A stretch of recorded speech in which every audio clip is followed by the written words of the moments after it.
What's up guys? Kenalin, gue Mendy. Jadi kali ini gue bikin konten video tentang bagaimana keseruan ngerakit sepeda MTB jadul ini. Gimana serunya, gimana tantangannya, tekornya. Gue ngerakit sepeda ini selama 7 bulan. Karena ada keseruan, jadinya akhirnya gue bikin video. Dan semoga video kali ini bermanfaat buat teman-teman, terutama teman-teman yang suka sepedaan, yang mau planning rakit sepeda, entah MTB jadul, entah Federal jadul, atau sepeda-sepeda yang lain yang jadul. Bangsat, ada layangan lewat. Jadi kebetulan sepeda yang gue rakit ini mereknya merek Caribou. Coba kita browsing dulu ya. Masih ada nggak di Google? Nah, sepeda ini sepeda merek Caribou buatan kalau nggak salah Taiwan deh. Jadi sepeda ini MTB jadul. Yang gue selamatin adalah velgnya sama frame-nya. Sisanya tuh ya udah kearatan. Jadi sejarah sepeda ini adalah sepedanya anaknya om gue. Waktu itu gue butuh sepeda, gue dipinjemin, gue disuruh ngerawat. Sempet gak kerawat di tahun 2015 ke atas.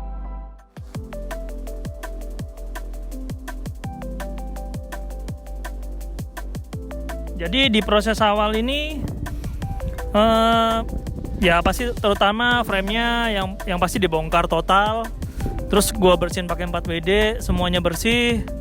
Nah, di sini proses awalnya ini ialah gue bikin beberapa custom, yaitu terutama di bagian body ini ada inner cable ya. Jadi gue di sini gue bikin inner cable bagian depan, terus nyambung ke bagian bawah di belakang. Jadi gue bikin inner cable, jadi biar kesannya kayak sepeda-sepeda sekarang lah. Sekarang kan zamannya kan untuk kabel-kabel kan dimasukin ke dalam body. Jadi tahap berikutnya ini adalah proses pengecatan. Nah, untuk proses pengecatan ini kebetulan gue ada kawan, dia sebagai airbrush artist, dia bisa repaint juga. Pokoknya dia profesional lah di bidang cat. Gue jadi punya helm motocross itu warnanya sama seperti sepeda gue. Jadi gue referensinya dari situ. Semuanya mulai dari strippingnya juga, model desainnya juga sama. Nah, buat kalian yang mau kepoin gue ngecat di mana, nah ini IG-nya nih, namanya KC Pen Art. Temen gue namanya Kecap. Jadi kalian bisa kalau mau kepoin bisa DM, kalau mau lihat-lihat juga boleh. Apalagi mau planning untuk pengecatan juga boleh, silahkan DM ke dia.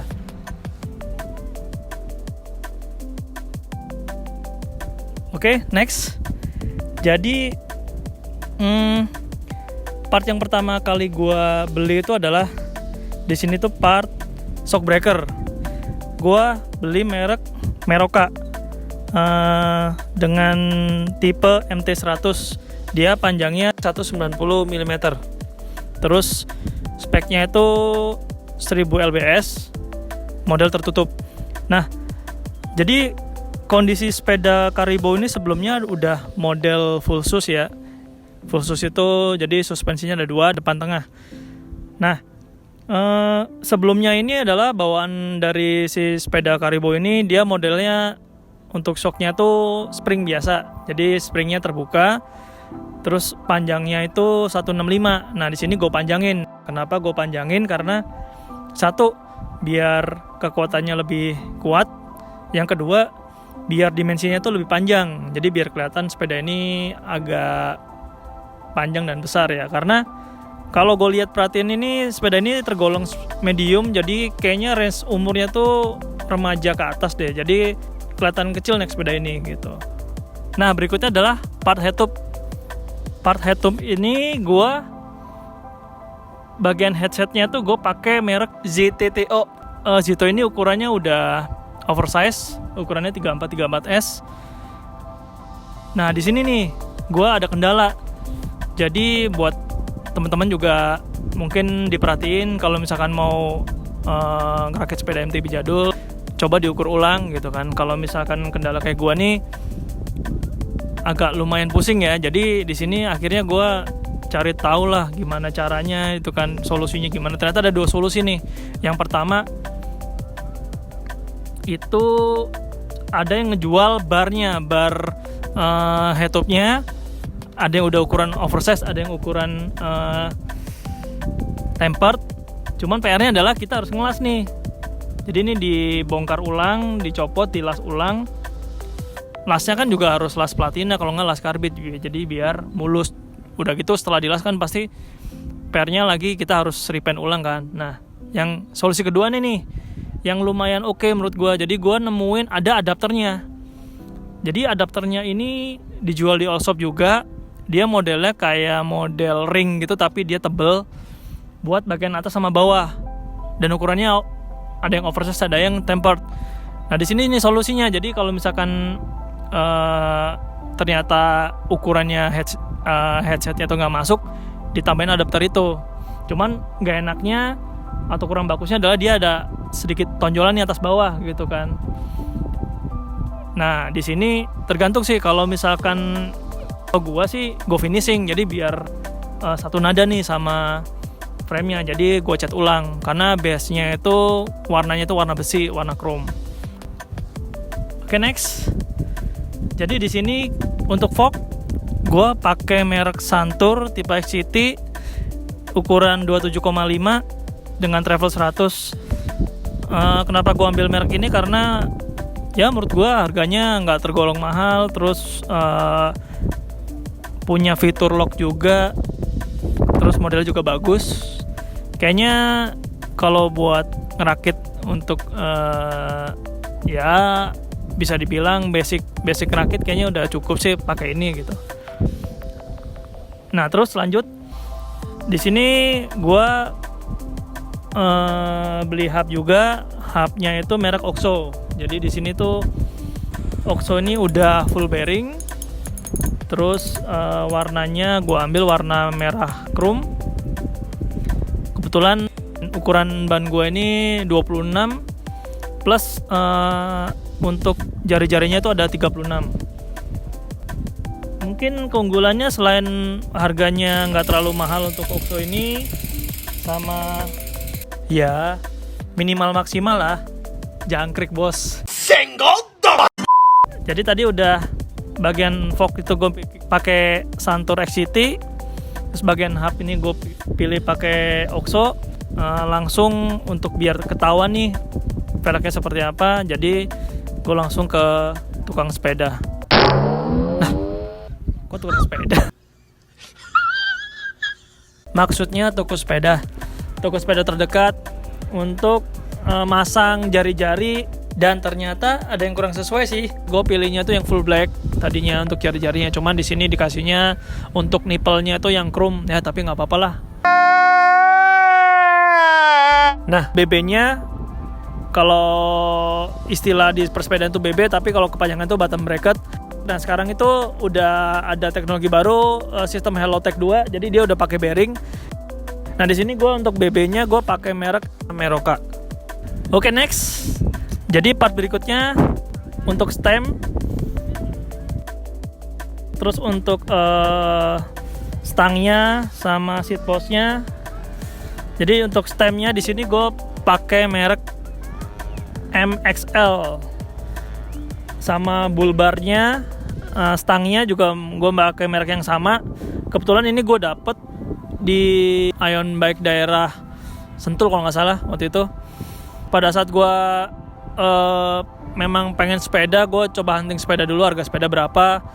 Terus gue iseng-iseng ngeliat bagian part di sini, stemnya dan bullbarnya. Kebetulan gue dapat murah juga, lagi diskon waktu itu, jadi gue langsung hajar aja dah. Seat postnya di sini gue pakai merek Wake. Merek Wake gue beli di online shop. Nah di sini nih, pokoknya temen-temen jangan terlalu gegabah dan rajin-rajin untuk ngukur. Jadi kendalanya di sepeda jadul itu beberapa diameter, entah di stem atau mungkin entah di bagian head tube-nya, bagian seat postnya itu harus benar-benar diukur. Oke, next. Jadi untuk parts sprocket ini gue pakai merek Raze. Nggak tahu deh gue bacanya apa tuh, Raze kali ya. Nah untuk merek Raze ini udah 10 speed. Terus gue ambil itu yang ukuran 11T ke 42T. Warnanya silver sama black. Sebelum gue beli ini, gue coba riset, gue coba belajar juga. Nah, buat temen-temennya juga nih, kalau yang mau upgrade sepeda atau upgrade sprocketnya, mungkin bisa istilahnya cari informasi dulu, googling dulu. Di YouTube banyak kok tentang ratio gear. Jadi rasio gear ini adalah menentukan kebutuhan kalian. Gue dengan pakai 11 ke 42 tuh udah cukup sih, karena gue dapet entengnya juga dapat pada saat nanjak. Terus pada saat jalanan datar gue butuh kecepatan juga lumayan juga. Jadi makanya gue ambil yang 10 speed gitu dengan rasio gear 11 ke 42T, karena cranknya itu jadi ukurannya nantinya akan gue ambil 34T single chain wheel. Jadi setelah sprocket ini gue ada beli part kecil lagi, yaitu buat antingnya CRD. Kalau yang sekarang itu modelnya dia udah satu sama frame sih sebenarnya, cuman karena ini sepedanya custom, jadi gue ada yang jual tuh modelnya antingnya doang gitu. Nah, jadi untuk part berikutnya ini adalah ada beberapa part nih gue beli di Cina. Gue pakai aplikasi AliExpress.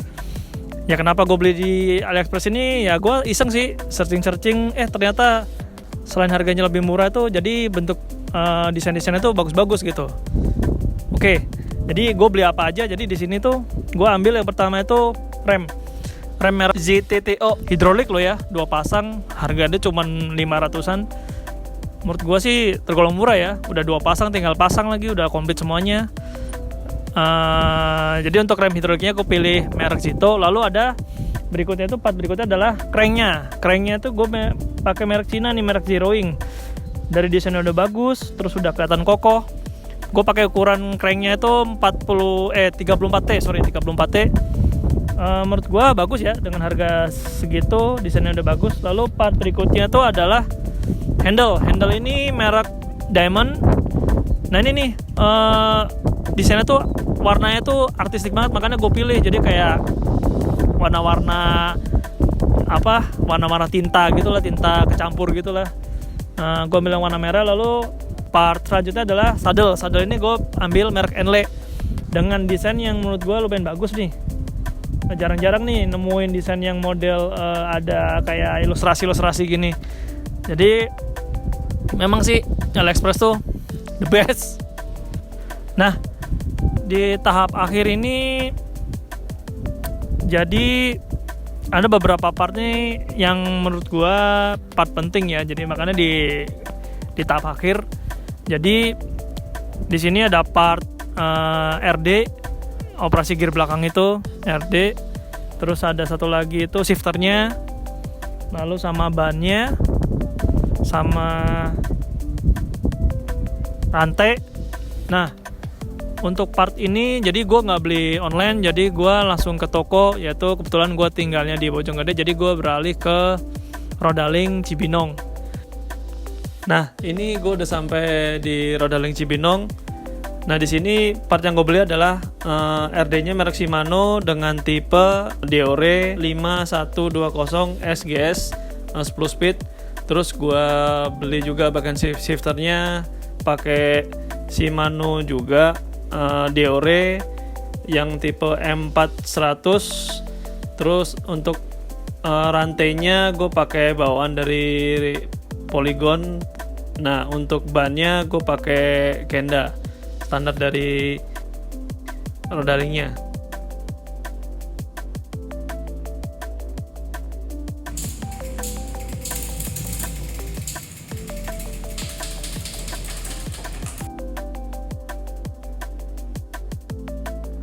Nah, di situ gue beli part-part seperti RD, shifter, terus rantai sama ban.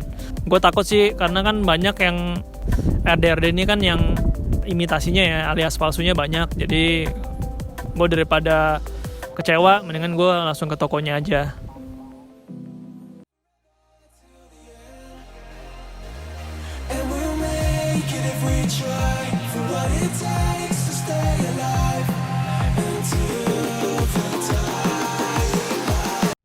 Pasti nungguin video sinematiknya ya.